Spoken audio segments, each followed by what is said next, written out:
Sveicināti, cienījamie skatītāji! Raidījums Preses klubs turpmāko stundu jūsu ekrānos. Šajā raidījumā parunāsim par drošību pludmalē, kā arī vēl parunāsim par pēcvēlēšanu atskaņām un ko tad saka politiķi. Nedēļa arī ir darbīgi pagājusi, ir daudz ziņas, bet mēs šodien apskatīsim tādas aktuālākās, kas ir šodien. Šodien pie manis viesojās producente Iveta Feldmane. Dien. Imantu dienu producents, kā arī mūziķis Kārlis Auzāns. Sveiki, sveiki. Un Nacionālā teātra aktrise Madara Botmane. Madara, tu pirms ētera solīji dziesmu. Nē, es nesolīju. Es gribēju tevi pamānīt. Jā. Labi, par to, ko raksta šeit mums portāls Apollo. Nesen notika traģēdija pāris dienas atpakaļ Jūrmalā. Gāja bojā kaitotājs. Un tad radās diskusijas par drošību pludmalēs. Tad jautājums, vai mēs varam justies droši pludmalēs, sākot ar Jūrmalu, beidzot ar publiskajām pludmalēm, kas mums Rīgā arī pietiekoši daudz ir. Vai jūs jūtaties paši droši? Skaidrs, ka pašiem ar sevi jāsargā ir, vai ne? Droši vien tas ir pats svarīgākais. Jā, ja tu ej pats par sevi atbildi, ja tu ej kopā ar bērniem, tu atbildi par saviem bērniem. Un, protams, ir ļoti svarīgi arī vienam otru pieskatīt, jo, kā zināms, kādreiz dodās jautra kompānija, jā.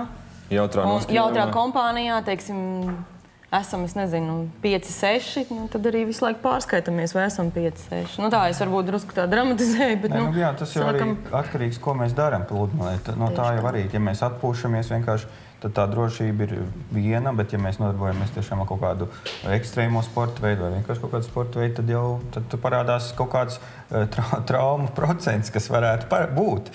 Un man tiešām personīgi ir bijis pazīstams cilvēks arī, kas ir cietis diezgan arī šādu ļoti līdzīgu, tādu, neteiksim, avāriju, bet šādu te accidentu, un negadījumu, un viņam, tas ir atstājis iespaidu uz visu mūžu, un tas bija vienkārši fantastisks mūziķis. Viņš vēl joprojām ir, bet, viņš, jā, tas ir ļoti traki, un tu nevari tādas lietas paredzēt, jo, teiksim, kad tu esi ar tādu kaut kādu kaitu vai kaut kādu būru, tomēr tu atdod sevi kaut kādā dabas rokās. Ja? Ļoti bieži iepūša jūrā. Jā, un līdz ar to tad tu esi uzņēmies pats atbildību par to, ko tā daba ar tevi var izdarīt, jo viņu nevar paredzēt pilnīgi 100%. Un tas vējš var uzpūst tā, ka tu nevar novaldīt to būru. Bet cik es saprotu, šajā gadījumā bija tā, viņš gluži nebija atstāts bez uzraudzības un nebija tā, ka viņš bija dziļā vientulībā, tad jau skaidrs, ka, ja tu ej jūrā, arī, teiksim, ar windsurfingu, nodarbojoties vai tam līdzīgi, ir vienmēr otrs, kurš ir krastā un vēro to, kas ir ūdenī, un vajadzības gadījumā ir gatavs momentāli reaģēt. Bet cik saprotu, ka nevienmēr var reaģēt adekvāti. Tas ir jautājums, vai tie, kas ir tajā krastā, vai tie būs gatavi, vai viņi var, vai viņi ir atbilstoši sagatavoti, ekipēti un gatavi ātri rīkoties. Jā, šeit bija tas nelaimīgais liteņa pirksts, ka negadījums notika tieši pretī tam glābšanas turnim centrālajam, kas atrodas Jūrmalā. Tur notika negadījums, palīdzēja cilvēki, kas bija krastā, cilvēki no malas, bet glābēji, kuriem tajā laikā bija jābūt tur un būtībā jāstrādā, tāpat kā arī mēs šeit runājamies. Viņiem bija tur jāstrādā un jāskatās. Jā, ne mums spriest tur tās detaļas, tā mēs to nezinām, jā, bet, Bet, es piekrītu Ivetai, ka tā ir katra paša cilvēka atbildība. Un man liekas, katrs cilvēks pats sev spēj uzdot jautājumu, pirms viņš kaut ko dara, vai tas ir tā vērts, un ko es caur to varu pazaudēt. Jā, un glābējs nevar 100% uzņemties uz sevi kaut kādu atbildību, jo tas skaidrs. Glābējs var tikai palīdzēt. Un šajā gadījumā varbūt ir tā, ka šī te šis te negadījuma tā iespējamības pakāpe varbūt nebija tik augsta, un tāpēc glābējs to nereaģēja tik ļoti operatīvi. Viņš to vienkārši nebija tā kā gatavs tam tieši to darīt. Bet es uzskatu, ja tāds gadījums noticis, tad noteikti tajā brīdī, ja glābējs redz, ka kāds nodarbojas ar kādu šādu veidu, sporta veidu, kas varētu būt traumatisks, tad viņam jābūt vienkārši tajā brīdī ļoti, uzmanīgam. Jā, kā tas ir citās vietās? Pieņemsim, es zinu, ka vairākās vietās, protams, Rīgas jūras līcī, un ne tikai līcī, ir tās kaitotā iecienītās vietas, kur... Liepājā, piemēram. Jā, arī pa ceļu tur Pāvilostā tālāk. Tur, es esmu redzējis, kāds tas vispār ir tiešām traki, ko viņi tur izpildas. Dažreiz domāju, ārprāts nezinu, vai katram var to posteni nolikt blakus. Tas arī droši vien nav īsti tā iespējams. Bet varbūt, ka tā ir viena lieta, ka cilvēki paši savā ziņā kaut kādā veidā arī izaicina to savu likteni. Jā, tādā veidā. Ja tu to dari, tad savā ziņā tu arī mazliet spēlējies ar... Es personīgi nepeldos publiskās vietās. Bannā tikai.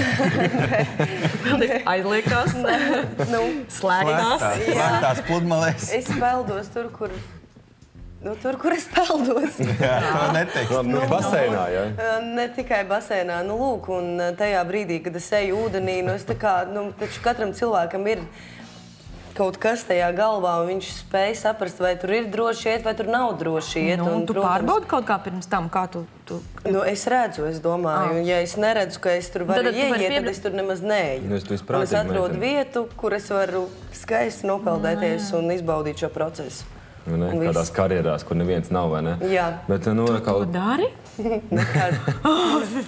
Redz, atkal par kādiem pusauģiem ir tur, kuriem nav tas prātīgums, tā kā tev madara tāda prātīgi izsakies, bet viņiem no šeit ir vēži galvā un citas domas. Tagad vēl jau vairāk sākās skolēnu brīvlaiks. Jā, bet tad, teiksim, sabiedrībai un sabiedriskām organizācijām ir jābrīdina maksimāli daudz šos te jauniešus, lai viņš, teiksim, ejot uz jūru, jau pirms tam kaut vai redz, kaut kur ir uzrakstīts. Esi uzmanīgs, vienkārši tāds elementārs teikums, atgādinājums, jo jebkurš atgādinājums tev kaut kādā ziņā arī paliks kaut vai zemapziņā, bet viņš tomēr būs. Un tas varbūt, tas varētu palīdzēt kaut kādā ziņā. Kaut kādā ziņā, jā, bet man šķiet, ka tas ir atkarīgs no tā, kādā veidā šim cilvēkam šī informācija ir sniegta. Manuprāt, tas nāk no ģimenes. Tas nāk no ģimenes. Un ja tev ieaudzina to, ka tev ir jāsargā tomēr sevi un jādomā par sevi kā par dzīvi, jābūt atbildīgam par savu dzīvību, par to, ko tu saki, vai par to, kur tu ej un ar ko tiecies, tad arī šis cilvēks, viņš izlasīs šo uzrakstu. Bet tā ir arī kaut kāda tie cilvēki, kuriem šīs lietas ir vienaldzīgas, viņi pasmēsies par šo uzrakstu.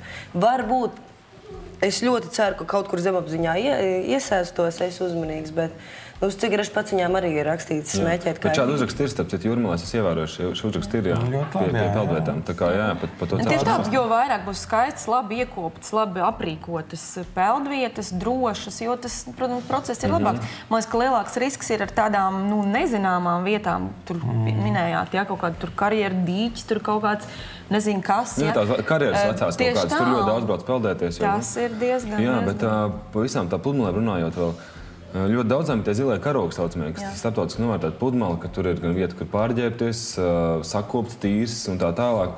Un vēl viens punkts arī tas, ka tur ir glābēji. Un tad arī jautājums pacēlās par to glābēju profesionalitāti, jo stāsts par Jūrmalu ir sekojošs, ka pirms tam tur bija profesionāli glābēji, bet tad Jūrmala domāja, mēs jau zinām, kā tur viss mainās un darās. Un līdz ar to arī nomainījās tas, ka glābējiem piedāvā kļūt par policistiem, ka tāda instance kā glābēji, viņi tika atmesta, un viņiem tika piedāvāt būt par policistiem. Protams, ļoti daudz atteicās, kas ir profesionāli gadiem strādājuši. Viņi aizgāja prom, un tad tika apmācīti policisti attiecīgi uz šo glābšanu. Redzēt, tad jautājums, cik viņi ir atkal profesionāli. Jo tomēr katrai profesijai ir sava specifika. Tu nevari iziet kursus un būt profiņš uzreiz. Bet tas gan ir jau fakts. Ko mēs varam darīt? Mēs tikai varam vēlēties, lai tie cilvēki, kas ir atbildīgi par to, domā. Tās ir cilvēku dzīvība. Nekas nav dārgāks par to, par cilvēku dzīvību, par cilvēku veselību. Tā nav naudas lieta, tā ir reāla cilvēku vissvarīgākā lieta. Un tad savā ziņā tie cilvēki, kas lemj par šādu, kā saka, policistu iesaistīšanu glābēju profesijā, tad viņi arī daļēji atbildīgi par to, ka šis darbs netiek varbūt pilnīgi absolūti profesionāli izdarīts. Jā, par to ir runās tikai. Jā, un tad jau tā svarīgākā lieta kaut kādā daļēji varbūt gulstās uz šo cilvēku sirdsapziņas. Tomēr, man liekas, absurdi ir tas, ka tikai tagad sāks šādu jautājumu izskatīt. Es tikko gribēju to teikt, bet tikai pēc notikuma. Tā vienmēr notiek. Un tagad mēs izskatīsim, un tagad mēs runāsim. Un tagad mēs atradīsim šo vainīgo, bet vainīgā jau nav. Nav jau vainīga, jā. Vainīgā jau nav, jo sistēma ir izveidota tāda, lai vainīgo nebūtu. Jums pašai bija nācies redzēt glābējus darbībā? Es esmu redzējis, jā. Man nav. Vecāki pludmalē, jā, tur iebrauc ar tādu Rūdens mocu vai motorlaivu? Nē, tādu motorlaivu un tā kā, patrulē, jā. Tāpat arī lielāku viļņu gadījumā, tad, kad ir vējš arī nelaiž. Brīdina cilvēks, un nelaiž iekšā pat ūdenī, jā? Jā, bija tāda, to esmu pieredzējis. Bet, es tomēr domāju aizvien, ka pašam par sevi jāatbild, jāmācās peldēt no mazām dienām, jāvada bērnus uz basēnu, jāapmāca un jāskaidro.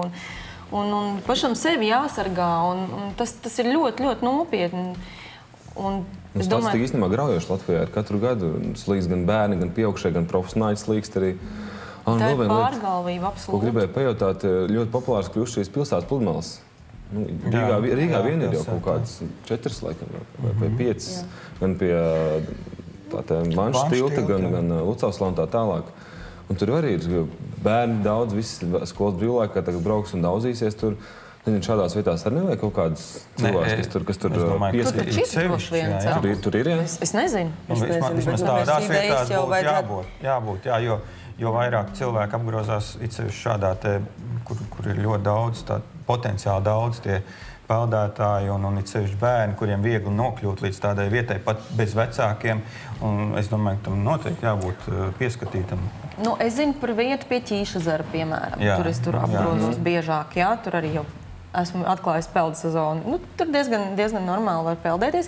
Es zinu, ka tur nekādu glābēju posteņu nav. Vienīgi ezers ir ezers, viņš ir ļoti ilgi sekls, viņš ir lēzens, viņš ir tā relatīvi drošs. Un, protams, bet tāpat tur ir daudz bērnu, un tur ir arī ļoti daudz, kas tieši ar vēdēļiem tur sporto. Jā, tur ļoti daudz sportisti, kas un tā, attiecīgi, es domāju, tur pat jāskatās kādreiz tā viņu savstarpēja sadarbība, jo tur ir tik liels blīvums, milzīgs blīvums cilvēku, ka tas otrs aspekts, kas... Tad tāds secinājums par to, par šādiem notikumiem, un kādā ziņā nav vēlme, lai šādi notikumi būtu. Un kas tās galvenās lietas, kas jāievēro ir, apkopojot visu to, ko mēs runājām? Droši vien no tā, ko mēs spriedam, numur 1 sargā pats sevi. Jā, tas ir pats pirmais. Māci otram, māci bērniem. Māci. Esi bezatbildīgs. Tieši tā. Un, protams, arī novēlējums dienestiem un sava arodu profesionāļiem būt uzdevuma augstumos, ja tas ir nepieciešams un kad tas ir nepieciešams. Tieši tā. Paldies.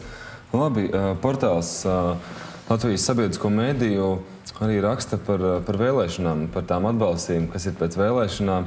Un tad politiķi pasakās paldies vēlētājiem, kas ir gājuši uz Eiropas parlamenta vēlēšanām, gan radio, gan medijos. Kā jums šķiet šīs pateicības? Viņas ir vietā, viņas ir adekvātas. Ja mēs paskatāmies uz to, cik daudz bija tie balsotāji, viņi tā visiem pasakās. Es domāju, ka tas ir vietā.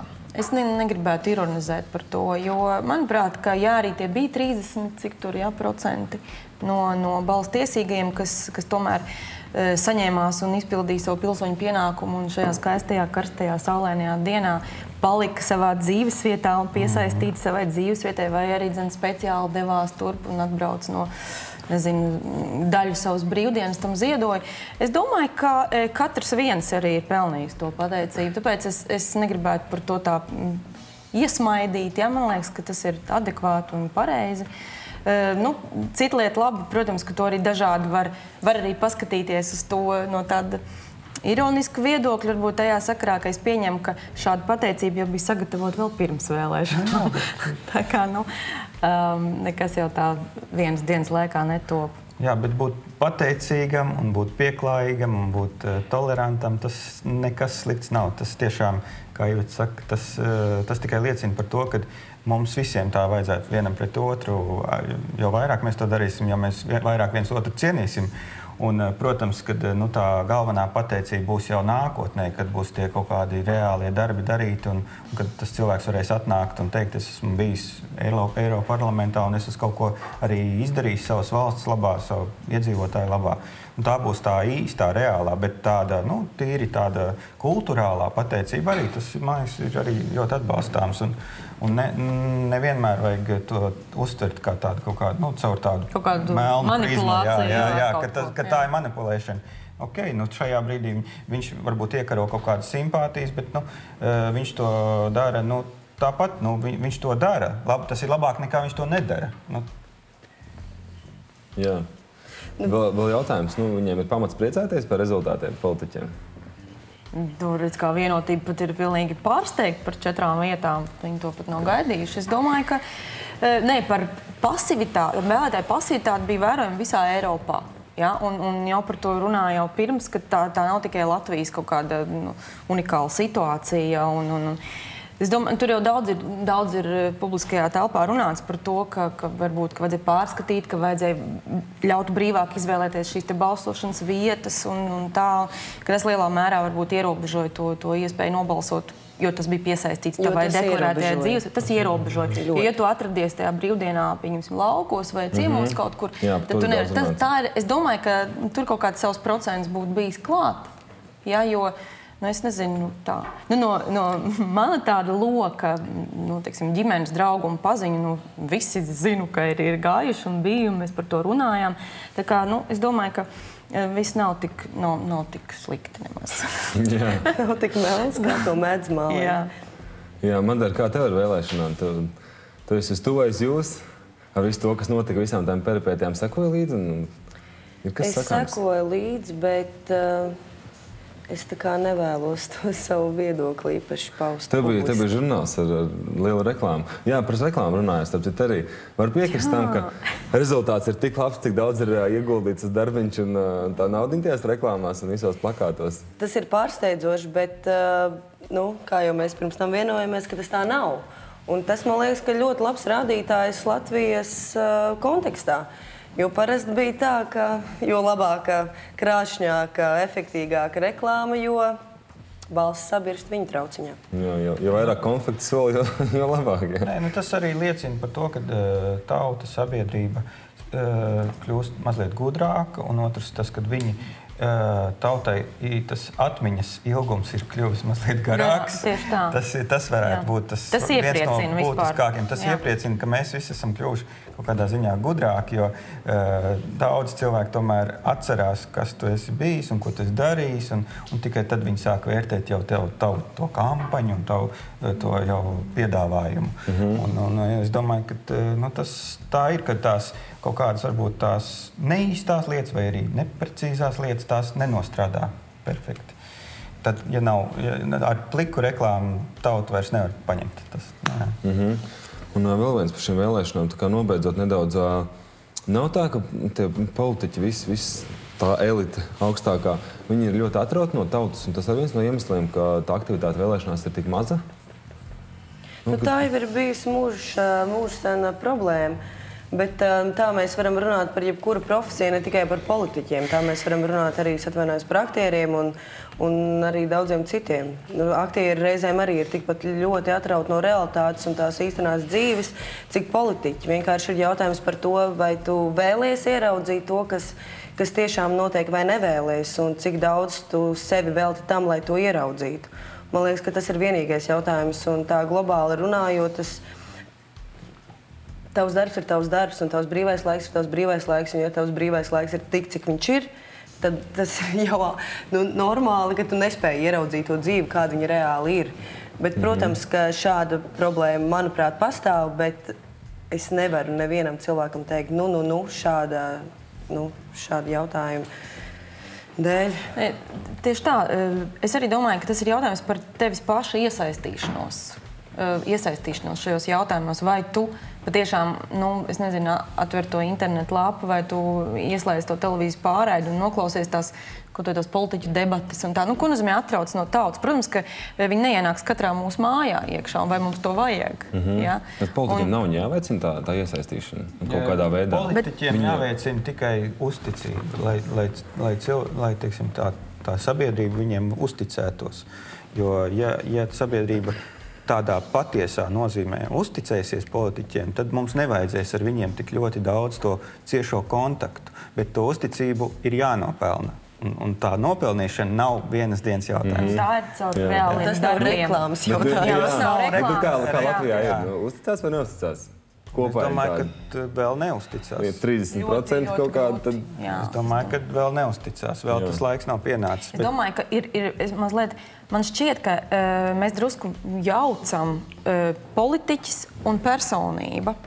Un tas nevienmēr ir viens un tas pats, lai cik tas nebūtu dīvaini. Ja? Un, protams, ka tie veiksmīgākie gadījumi un tie sekmīgākie ir tad, kad sabiedrība spēja ieraudzīt sākotnēji personību, viņu kā cilvēku, kā pilsoni, kā cilvēku, kurš kaut kādā veidā kaut ko dara vērtīgu, nozīmīgu sabiedrībai, un tad jau caur politikas kontekstu pēc tam mēs to varam skatīties, kā viņš ir rīkojies valstisku jautājumu risināšanā. Katrā ziņā ir svarīgi, lai šīs abas personības puses saplūstu vienā. Un tad tas mūs vairāk uzrunā. Tas ir vērojams, nezinu, ar tiem pašiem sportistiem. Tikko tagad arī mēdījos bija pāris dienas atpakaļ, visur raksts par to, ka Sandis Ozoliņš aiziet no profesionāla hokeja un ies politikā. Tā ir personība, un tā ir Latvijā ikona. Redzēs. Visiem zina, ka Sandis Ozoliņš tas ir vārds. Spēcīgs vārds. Un politika. Elektorāta draudzīgs, bet viņam ir politika, tomēr nav sports. Un tas ir, mans uzskats ir tāds, ka no sākuma ir sev jāpierāda ar kaut kādiem darbiem. Un nevar būt tikai personība. Jā. Tas ir, protams, jā. Bet viņš ir pieteicis šo startu savu, jā. Bet es domāju tā, ka šajā gadījumā pirmā uzticība viņam ir, bet pēc tam jau mēs redzēsim, jā. Jo piemēram diezgan daudz mums ir sākot, kas mums bija politikā no sportistiem. Šķerbatiks mums ir bijis, kas vēl no mūziķiem, komponistiem, Pauls, Zimants Kalniņš, kas vēl tādi zināmākie, Zemļinskis. Viņam iet ar savu vārdu. Ausma Kantāna arī bija. Bet viņiem visiem ir tiešām tādi zinām vārdi Latvijā, un viņiem ir sanācis tas pienesums. Tas politiskais otrs, ko tu stāstīji. Es domāju, Imants Kalniņš jau tiešām kā... Viņš savā laikā ļoti daudz ir Latvijas kaut kādā Latvijas identitātes veicināšanā darījis un Latvijas tāda pašapziņas latvietim saprast, ka viņš ir latvietis, viņš to ir palīdzējis izdarīt. Es domāju, ka ir, bet tomēr politika tā ir diezgan tāda specifiska profesija. Tieši tā profesija. Sarežģīta spēle. Un tā ir profesija.